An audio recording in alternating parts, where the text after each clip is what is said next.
ये कहानी क्या है जरा ध्यान से सुनिएगा। कहानी में एक सच्चाई भी है जो आप लोगों को आज सुननी पड़ेगी। एक रिजल्ट आया जेईई का। रिजल्ट आया, जो टॉप 100 स्टूडेंट थे उन्होंने अपने डिजायर्ड कॉलेज भरा, उनको वो कॉलेज मिल गया, आईआईटी। पहला दिन है, क्लास में सब टॉपर्स बैठे हुए हैं। प्रोफेसर आया, बच्चों से इंट्रोडक्शन लेना शुरू किया। अब आप ध्यान से सुनिएगा। प्रोफेसर ने पहले बच्चे को बोला, tell me about yourself, who are you, where are you from. उस पहले बच्चे ने क्या जवाब दिया पता है? He was saying, sir my name is this, my all India rank is this and I am from this institute. इस तरह से इंट्रोडक्शन दिया। सेकंड बच्चे को पूछा, now tell me about yourself, sir my name is this, my all India rank is this and I am from this coaching institute. ऐसे करके उसने प्रोफेसर ने सबको पूछा क्लास में। ऑब्वियसली सब लोग किसी ना किसी कोचिंग सेंटर से पढ़ के आए हुए थे। ऐसे करते करते करते एक बच्चे का नंबर आया। उस बच्चे से पूछा प्रोफेसर ने, क्योंकि प्रोफेसर खुद फेड अप हो गया था कोचिंग कोचिंग कोचिंग कोचिंग नाम सुनते सुनते। उस बच्चे को उसने नॉर्मली पूछा, क्या तुम भी किसी कोचिंग से हो क्या, इंट्रोड्यूस योरसेल्फ। तो बच्चा खड़ा हुआ। बच्चा कहता है, sir my name is this and I am from माँ बाप academy India. And professor was laughing, वो हंसने लगा। कहता है, ये माँ बाप अकेडमी क्या है, मैंने तो पहली बार सुना है। ये सर वही जो सबके पास होती है, माँ बाप अकेडमी। मेरे माँ बाप, मेरे पापा ने मुझे पूरा सपोर्ट किया, मेरी मम्मा ने मुझे पूरा सपोर्ट किया, मैंने सेल्फ स्टडी की और मैं आज यहाँ पर पहुंच गया हूँ। तो प्रोफेसर उससे सवाल पूछता है कि तुमने फिर कोचिंग सेंटर ज्वाइन क्यों नहीं किया।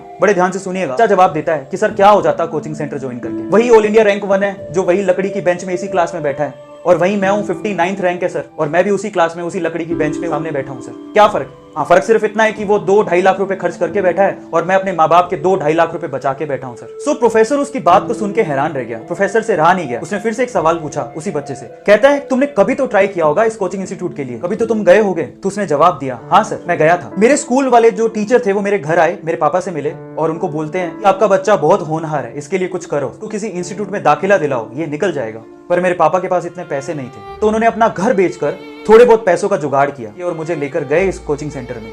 थोड़े बहुत पैसे साहूकार ने दिए थे, बाकी पैसे वो महीने भर बाद देने वाला था। मेरे पापा ने कहा कि 1 महीने बाद मैं आपको सारी फीस दे दूंगा, ये पैसे रखिए और मेरे बच्चे को एडमिशन दीजिए। और उन्होंने मना कर दिया। उन्होंने कहा कि पूरी फीस लेकर आइए तभी एडमिशन होगा, नहीं तो एडमिशन नहीं हो सकता। मेरे पापा और मैं उस इंस्टीट्यूट से बाहर आ गए और मेरे पापा की जो हालत थी उसको देख के मुझे ऐसा लगा कि शायद कुछ गलत हो रहा है। मैंने अपने पापा से कहा कि पापा रहने दो, कोई फर्क नहीं पड़ता है, मेहनत करूंगा खुद से, ट्राई करता हूं खुद से, हो गया तो ठीक है, नहीं तो खेत तो है ही ना पापा, अपन जोतेंगे, आईआईटी से कम थोड़े ही हैं। सो ये बात कहकर हम दोनों घर पे चले गए। पापा ने मुझे बहुत मेहनत करवाई, जो बुक मैंने मांगी वो मुझे दी, मेरी मम्मा ने मुझे घर का खाना खिलाया, मैं घर पे ही रहा, अपने कॉन्सेप्ट क्लियर किए, मैंने दिन रात पढ़ाई की अपने पापा के सपने के लिए, और आज मैं यहाँ हूँ। मैंने सेल्फ स्टडी की, मैंने मेहनत की और आज मैं उस क्लास में बैठा हूँ जहाँ ऑल इंडिया रैंक 1 भी बैठा हुआ है। तो फिर उस प्रोफेसर ने फिर से एक क्वेश्चन उससे पूछा, क्या तुम्हारे गांव में अच्छी फैसिलिटी नहीं है क्या, तुम्हारे स्कूल जहां तुम पढ़ते थे वहां टीचर नहीं है क्या। तो उस बच्चे ने जवाब दिया, थे सर, 2 टीचर बहुत ही अच्छे थे, पूरे गांव में उनका नाम था और हम भी उससे पढ़ना चाहते थे, लेकिन किसी एक कोचिंग सेंटर ने उसे बड़ा सा ऑफर दिया और सर वो हमारा गांव और हमारा स्कूल छोड़ के चले गए। सर आप बताइए हम किससे पढ़ते।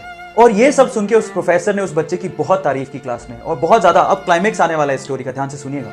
बस इतना कहने की देर थी प्रोफेसर की, इतनी तारीफ करने की देर थी कि जो साइड में फर्स्ट रैंकर बैठा था ना, वो रोने लग गया, वो सहमने लग गया और प्रोफेसर को हाथ ऊपर करके कहता है कि सर मुझे आपसे कुछ शेयर करना है। वो कहता है कि सर मैंने आपसे झूठ बोला sir, I am sorry. Professor कहता है क्या हुआ। वो कहता है कि सर मैंने भी अपने माँ बाप की मदद से ही रैंक 1 बनाया सर, मेरे पापा ने मुझे सपोर्ट किया, मेरी मम्मा ने मुझे सपोर्ट किया और मैं यहाँ पर हूँ।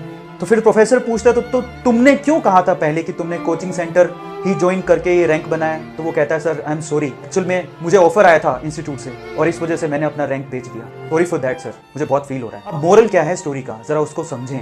जो अगर आप सोचते हैं कि ऑल इंडिया रैंक 1 ये कोचिंग इंस्टीट्यूट ही बनाते हैं, तो बहुत सारे टॉपर ऐसे हैं जो अपनी रैंक बेच देते हैं। Do share this video.